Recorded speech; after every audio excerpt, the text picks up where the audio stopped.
విష్ణు రూపాయ నమ శివాయ శ్రీ విద్య ప్రేక్షకులకి స్వాగతం. ఎవరైతే మన ఈ ఛానల్ ని ఇంకా సబ్స్క్రైబ్ చేసుకోలేదో వాళ్ళందరూ ఈ ఛానల్ ని సబ్స్క్రైబ్ చేసుకోండి. ఎందుకంటే ఈ ఛానల్ లోపల జ్యోతిషం విషయం గురించి చాలా కొత్త విషయాలు రాబోయే రోజుల్లో చెప్పడం జరగబోతుంది. రహస్యాలు చాలా ఈజీగా ఎలా తెలుసుకోగలుగుతారు, జ్యోతిషాన్ని మీరు ఎలా నేర్చుకోగలుగుతారు, దాని గురించి ఈ ఛానల్ లోపల చాలా వీడియోలు చెప్పడం జరిగింది. ఇక రాబోయే రోజుల్లో కూడా చాలా చెప్పడం జరగబోతుంది. కాబట్టి తప్పకుండా ఈ ఛానల్ సబ్స్క్రైబ్ చేసుకోండి. అలాగే ఇన్స్టాగ్రామ్ ఛానల్ కూడా ఫాలో అవ్వడానికి ప్రయత్నించండి.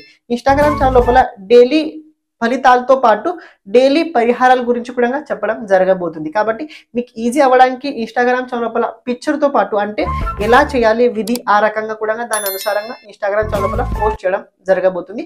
అక్కడ కూడా తప్పకుండా ఫాలో అవడానికి ప్రయత్నించండి. శ్రీ విష్ణు రూపాయ నమ శివాయ శ్రీ విద్య ప్రేక్షకులకి ఈరోజు స్వాగతం. ఈరోజు మనము ఒక ఇంపార్టెంట్ విషయం గురించి తెలుసుకోబోతున్నాము. చాలా మంది జాతకంలో ఏంటంటే రాజయోగాలు ఉంటుంటాయి. ఆ రోజు రాజయోగాల అనుసారంగా గ్రహాలు కూడా ఉచ్చ రాశులు ఉంటుంటాయి. మూల త్రికోణ రాశి స్వరాశి లోపల ఉంటుంటారు. కానీ చాలా మందికి కొన్ని విషయాలు తెలియదు. సపోజ్ మీరు ఒక ఎగ్జాంపుల్కు జాతకాన్ని చూడండి. మీరు శుక్రుడు గనుక ప్రత్యేకంగా మీరు చూసుకున్నట్లయితే మీన రాశిలో ఉచ్చ రాశి, శుక్రుడు మీన రాశి ఉచ్చ రాశి అవుతుంది. ఈ మీన రాశి శుక్రుడు మీనరాశిలో కనుక ఉన్నట్లయితే ఇది చాలా మంచి యోగం అంటుంటారు. చాలా మంది దీనికి చాలా ప్లస్ పాయింట్ చెప్తుంటారు.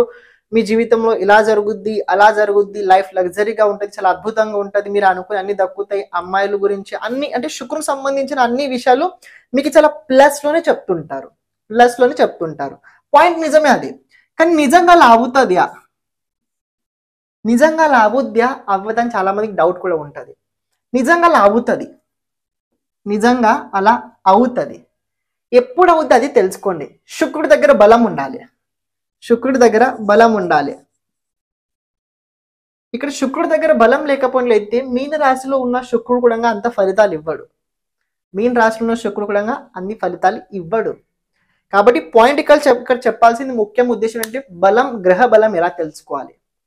ఒక జాతకంలో గ్రహాల బలం చాలా ఇంపార్టెంట్. రాజయోగాలు ఎలా ఉన్నాయి, ఎన్ని ఉన్నాయో కన్నా ఆ గ్రహాల దగ్గర ఉన్న బలం ఎలా ఉంది, స్థితి ఎంత డిగ్రీలో ఉన్నారు, డిగ్రీ చాలా ఇంపార్టెంట్. ఈ రోజు మనం ఆ డిగ్రీల గురించే తెలుసుకోబోతున్నాము. ఏ రాశిలో ఉన్న ప్లానెట్ దానికి డిగ్రీ ఎలా ఉంటే బలం పెరుగుద్ది అది మనం తెలుసుకోబోతున్నాము. పాయింట్స్ చాలా ఈజీగా అర్థం చేసుకోగలుగుతారు. అంత హార్డ్ అయితే కాదు. ఎందుకు అలాంటి ఇది చాలా అంటే ఇప్పుడు ఈజీ విషయాలు ఈజీగానే అర్థం అవుతాయి కదా అండి. దానివల్ల నిన్న కూడా కొన్ని విషయాలు చెప్పాను నేను. ఇప్పుడు ఏంటంటే మనము కొన్నిసార్లు మనకు అర్థం అవ్వదు. ఆ పాయింట్ వేరే విషయం. ఎప్పుడు తెలుసుకోండి, ఏ ప్లానెట్ అయినా కానివ్వండి, ఈ డిగ్రీలో ఉంటే 12 డిగ్రీ టు 18 డిగ్రీ కనుక జాతకంలో ప్లానెట్స్ ఉన్నట్లయితే ఆ ప్లానెట్ ఏదైనా కానివ్వండి దాని దగ్గర పవర్ ఎక్కువ ఉంటుంది. ఆ ప్లానెట్ మీ లగ్న అనుసారంగా ఏ భావాధిపతి ఉన్నాడో జాతకం లోపల జీవితం లోపల ఆ భావం ఎప్పుడు యాక్టివ్ గానే ఉంటుంది. కాబట్టి నేను ఒకసారి చూసాను ఏంటంటే ఒక జాతకం ఎలాంటి జాతకంలో గ్రహాలు చాలా బలహీనంగా ఉన్నాయి. అంటే చాలా గ్రహాలు చూసుకున్నట్లయితే అన్ని శత్రు రాశి లోపల అక్కడ ఇక్కడ ఉన్నాయి. కానీ ప్రతి ఒక్క ప్లానెట్ దగ్గర 12 డిగ్రీ టు 18 డిగ్రీ ఉన్నది. 12 డిగ్రీ టు 18 డిగ్రీలో ప్లానెట్స్ ఉండడం వల్ల ఆ జాతకం లోపల అన్ని రాజయోగాలు అయితే లేవు. కానీ జాతకులు కనుక చూసుకున్నట్లయితే అలా అనిపించదు మనకి. జాతకంలో రాజయోగాలు లేవు, కానీ జాతకుడు నిజమైన బ్రతుకు కనుక చూసినట్లయితే అది ఎంత లగ్జరీ అనిపిస్తుంటది. ఆ జాతకుడి దగ్గర 10 మంది పనికి ఉంటారు. అంటే చెప్పాల్సిన తర్వాత అర్థమైంది ఏంటంటే డిగ్రీ ఇంపార్టెంట్. ఎందుకంటే జీవితం లోపల నవగ్రహాల బలం మనకు కావాలి. కేవలం మనకి శుక్ర బలము, గురు బలము, బుధ బలం కాదు, అన్ని గ్రహాల బలం అవసరం. ఎందుకంటే అన్ని గ్రహాల బలం ప్రతి ఒక్కరికి అన్ని గ్రహాల బలం కావాలి. 9 గ్రహాలు చాలా ఇంపార్టెంట్. ఈ 9 గ్రహాలే ఎందుకు చెప్పారు దీని గురించి మనం తర్వాత తెలుసుకుందాం. కానీ ముఖ్యంగా 9 గ్రహాల బలం అయితే మనకు కావాలి. ఇప్పుడు కావాలంటే ముందు వాళ్ళ దగ్గర బలం ఉందని తెలుసుకోవాలి. ఈ క్యారెక్టర్ లో కనుక ఉన్నట్లయితే వీళ్ళ దగ్గర బలం 100% ఉంటుంది. వీళ్ళు 100% మీకు వాళ్ళ పవర్ ఇవ్వడానికి అయితే ప్రయత్నించుతారు. ఇక్కడ మనం ఇంకో పాయింట్ తెలుసుకోబోతున్నాం ఏంటంటే ఎలా బలం పెరుగుద్ది, ఎంత డిగ్రీ తెలుసుకోండి. 0 to 5 ఒక నిమిషం ఆగండి. 1 డిగ్రీ టు 5 డిగ్రీ ఇది ఒక category. 6 degree to 11 degree, 12 degree to 18 degree, 19 degree to 24 degree, 25 degree to 30 degree. ఇది చాలా ఇంపార్టెంట్. ఇందులో మనం తెలుసుకునేది ఏంటంటే పాజిటివ్ చాలా ప్లస్లో ఉన్నది ఏదని చెప్పాం మనము. ఇది చాలా బలమైనది, ఎందుకంటే ప్రతి ఒక్కది అవస్థలు ఉంటాయి, గ్రహాలకు ఒక్కొక్క అవస్థ ఉంటుంది. ఆ అవస్థ అనుసారంగా మీరు తెలుసుకోండి. ముందు ఇది 0 to 5 ఏదైతే ఉందో ఇక్కడ ఇది ఎలా మారుతుంది కూడా తెలుసుకోండి. ఎందుకంటే ఇది 0 to 5 ఇది బాలావస్థ. ఇది కూడా చెప్తాను నాకండి. బాలావస్థ, బాలావస్థ, కుమారావస్థ, యువావస్థ, వృద్ధావస్థ,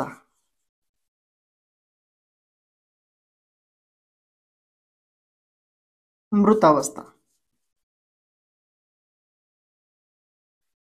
ఇప్పుడు వీళ్ళ పేరు నుంచి తెలిస్తే వీళ్ళ పవర్ వీళ్ళ దగ్గర ఎంత ఉంటుందని. బాలావస్థ, బాలావస్థ అంటే ఏంటి? చిన్నపిల్లవాడు ఎలా ఉంటాడు? ఆ వ్యక్తి దగ్గర అంత బలం ఉంటుందా? ఉండదు. అంటే వాళ్ళు బ్రతుకుంటారు కానీ వాళ్ళ దగ్గర అంత పవర్ అయితే ఎక్కువ ఉండదు. మనమే వాళ్ళకి ఏదైనా బలం ఇచ్చి వాళ్ళ దగ్గర నుంచి మనం పొందాలి. బాలావస్థ. కుమారావస్థ, ఈ కుమారావస్థ దగ్గర ఎలా ఉంటుంది తెలుసా? జ్ఞానం అయితే ఉంటది కానీ శక్తి అంత ఉండదు, ఎందుకంటే వాళ్ళు ఇంకా వికసితం అవుతున్నారు కాబట్టి దాని దగ్గర కూడా ఎక్కువ పవర్ అని చెప్పము. కానీ దీనికన్నా ఇది బెటర్, దీనికన్నా ఇది బెటర్. అన్నిటికన్నా బెటర్ ఏంటంటే వీళ్ళు పరిపక్వతమైన విషయం ఇది యువావస్థ, 12 degree to 18 degree యువావస్థ. అంటే వీళ్ళ దగ్గర బలం చాలా బాగుంటది, వీరు ఏం చేయడానికి కూడా సిద్ధంగా ఉంటారు. ఎలాంటి మన జీవితం లోపల మనిషి జీవితం ఎలా పెరుగుతుందో అలా ఒక అవస్థ క్యారెక్టర్స్ ఉంటుంటే ఆ విధంగా వీళ్ళొక అవస్థ యువావస్థ. వృద్ధావస్థ, వృద్ధావస్థ అంటే పేరులోనే తెలుసుకుంటాం, అంటే ముసలి అవస్థ. వీళ్ళ దగ్గర ఏంటంటే అంత శక్తి అంత పవర్ అయితే ఎక్కువ ఉండదు. వీళ్ళ బలం కనుక మనకు కావాలంటే మనం కొన్ని పరిహారాలు చేసుకోవాలి, వీళ్ళ దాన ధర్మాలు చేయాలి, వీళ్ళ ప్రభావం మనం పొందాలంటే ఆ రకంగా చేయాల్సి వస్తుంది. మృతావస్థ, మృతావస్థ అంటే అది ఉన్నప్పుడు లేనట్టే. మృత అంటే ఇప్పుడు తెలిసింది, చనిపోయిన వ్యక్తి ఎలా ఉంటారు? కేవలం శవం అక్కడ ఉంటది కానీ అది ఉన్నది, ప్రాణం లేదు అందులో. ఆ రకమైన గ్రహాల స్థితిలో ఉంటాయి. ఇక్కడ పాయింట్ ఏంటంటే మీరు అది తెలుసుకోండి. ఇది అదే డిగ్రీ మీరు తెలుసుకున్నారు, ఈ పాయింట్ అయితే మీరు తెలుసుకున్నారు. బాలావస్థ, కుమారావస్థ, యువ, వృద్ధ, మృత అవస్థ మీరు తెలుసుకున్నారు. ఇక్కడ ఏంటంటే ఇవి ఏ రాశిలో ఎలా ప్రభావం చూపెడతాయి, ఏ రాశి లోపల ఎలా ప్రభావం చూపెడతాయి, ఏ రాశిలో అన్నది తెలుసుకోండి. ఎందుకలా అంటే ఇది చాలా ఇంపార్టెంట్ విషయం. ఇది ఇప్పుడు మేషరాశి లోపల, వృషభ రాశి లోపల వీళ్ళ అవస్థ డిగ్రీ ఇంత ఇలా ఉండదు, డిగ్రీ ఇలా ఉండదు. మీరు చూడండి, అంటే ఇప్పుడు మీకు అర్థమయ్యేలా చెప్పాలంటే మీకు చాలా ఈజీగా అర్థం అవుతుంది. మేషరాశి, సింహరాశి, ధనుస రాశి, ఈ పురుష రాశిలు ఏవైతే ఉన్నాయో వీళ్ళ ప్రభావం ఇలా ఉంటది. వాళ్ళ జాతకంలో డిగ్రీ చూసుకున్నైతే వాళ్ళ సిరీస్ ఇలాగే మొదలవుతుంది. First 5 బాలావస్థ, 6 to 11 కుమారావస్థ, 12 to 18 యువావస్థ, 9 to 24 వృద్ధావస్థ, 25 to 30 ఇది మృతావస్థ. మేషలకు ముందర తెలుసుకోండి, అది ఎందులో అని అర్థం అవుతుంది మీకు.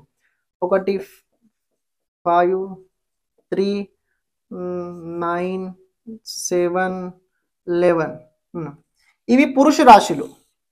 పురుష రాశుల లోపల వీళ్ళ ప్రభావం ఈ సిరీస్ పైన వెళ్తుంటది, వీళ్ళ సిరీస్ ఎత్తుతుంటే పైన వెళ్తుంటది. స్త్రీ రాశులు ఉన్నాయి, స్త్రీ రాశుల సిరీస్ మారుతుంటది, స్త్రీ రాశుల సిరీస్ మారుతుంటది. స్త్రీ రాశులు ఏంటి ఇప్పుడు మనం తెలుసుకోండి. 2 4 6 8 10 12 వీళ్ళు ఎలా అంటే వీళ్ళది ఎలా అవుతుంది సిరీస్, వీళ్ళ సిరీస్ ఎలా మొదలవుతుంది అంటే ఇప్పుడు ఎలా తెలుసా? ఇప్పుడు సపోజ్ మీకు ఒక ఎగ్జాంపుల్ అర్థమయ్యేలా చెప్తుంటే నేను వృషభ రాశి లోపల కనుక మీరు చూడండి, వృషభ రాశి లోపల గురువు ఉన్నట్లయితే ఇప్పుడు ప్రెజెంట్ అదే నడుస్తుంది. వృషభ రాశి లోపల గురువు ఉన్నాడు ఒక 19 degree, జూపిటర్ ఇన్ వృషభ రాశి 19 degree వృషభ రాశిలో ఉన్నాడు. ఇప్పుడు 19 degree వృషభ రాశిలో ఉంటే వీళ్ళ ప్రభావం ఎలా ఉంటాడు అది తెలుసుకోండి. ఇక్కడ వృషభ రాశి ఈ వీళ్ళ రాశులకి వృద్ధావస్థలో ఉన్నాడు, కానీ ఈ వృషభ రాశి వాళ్ళు కనుక చూసుకున్నైతే వృషభ రాశిలో గురువు ఉండడం వల్ల ఇది వృద్ధ అవస్థ కాదు, ఇది కుమారావస్థ అవుతుంది, ఇది కుమారావస్థ అవుతుంటది. కాబట్టి తెలుసుకోవాల్సిన ముఖ్యం ఏంటంటే వీళ్ళ ప్రభావం అంటే సిరీస్ ఎలా అవుతుంటే అలా మారుతుంటదని. పురుష రాశి లోపల వాళ్ళ స్థితి పెరుగుతుంటుంటే స్త్రీ రాశి లోపల రివర్స్ అంటే మనకు యూటర్న్ ఎలా ఉంటుందో ఆ విధంగా దీని ప్రభావం ఉంటుంది. ఇది జాతకం లోపల ఎగ్జాంపుల్ మీకు చెప్తే చాలా ఈజీగా అయితే మీరు అర్థం చేసుకోగలుగుతారు.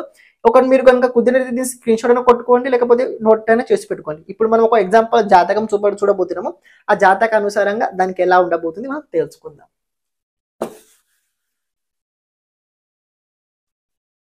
ఎందుకంటే గ్రహాల బలం ప్రతి ఒక్కరికి అవసరం అండి. ఎందుకంటే ఈ గ్రహాల బల అనుసారంగా, ఎందుకంటే మనం చూస్తుంటాము ఈ జాతకంలో, మా జాతకంలో ఇలాంటి యోగం ఉంది, అలాంటి యోగం ఉంది, అవి ఇవి చాలా చాలా చూస్తున్న జాతకంలో శుక్రుడు ఉచ్చరాశిలో, రవి ఉచ్చరాశిలో అని చెప్తుంటారు.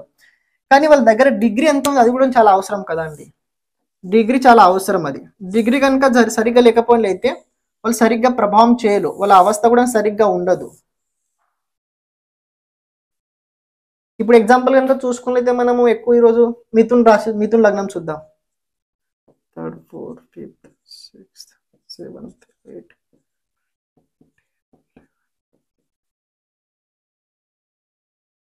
ఈ లగ్న కుండలి. దీనిలో కనుక మనం గ్రహస్థితి కనుక చూసుకున్నట్లయితే ఇక్కడ గురువుకి ఇక్కడ ఇద్దాం మనం. గురువుకి జూపిటర్ ఇక్కడ మనము ఒక 8 డిగ్రీ పెడతాం. అని ఇక్కడ మకర రాశిలో మనం కుజుడికి పెడదాం మార్స్.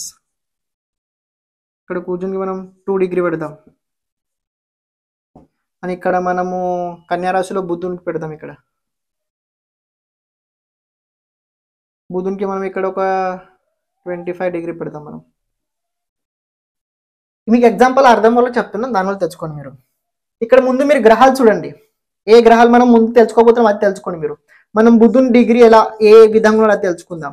అని జూపిటర్ గురువు ఎలా ఉన్నాడు, దాని తర్వాత కుజుడు మార్స్,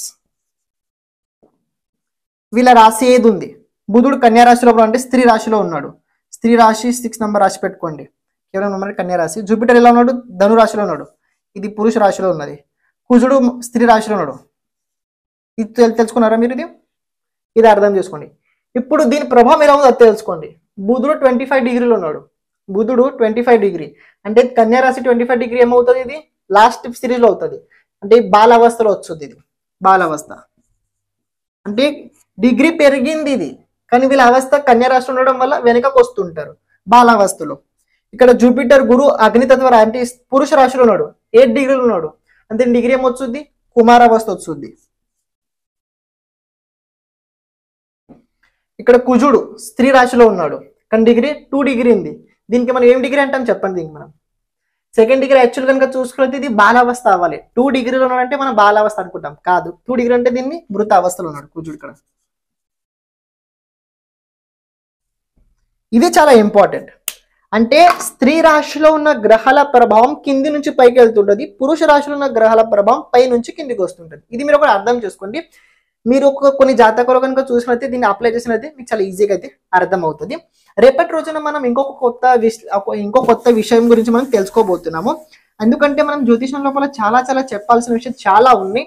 చాలా మంది ఈ కొన్ని అంటే కన్ఫ్యూజన్ లో ఉన్నారు కొన్ని విషయాల లోపల. అంటే నిజం ఏంటి, అబద్ధం ఏంటి, అసలు ఏంటంటే మనకు నచ్చిన విషయాలు మనం తెలుసుకుంటుంటాము, నచ్చలేని విషయాలు కూడా కొన్నిసార్లు మనం తెలుసుకోవాల్సి వస్తుంది. ఈ రోజు ఇంతనే, రేపటి రోజున మనం వేరే సబ్జెక్ట్ గురించి మనం తెలుసుకోబోతున్నాము. కుదిరితే మీరు కూడా ప్రాక్టీస్ చేయడానికి ప్రయత్నించండి. మీ జాతకంలో గ్రహాలు ఎలా ఉన్నాయి అది కూడా చూసుకోవడానికి ప్రయత్నించండి. శ్రీమాత్రే నమః.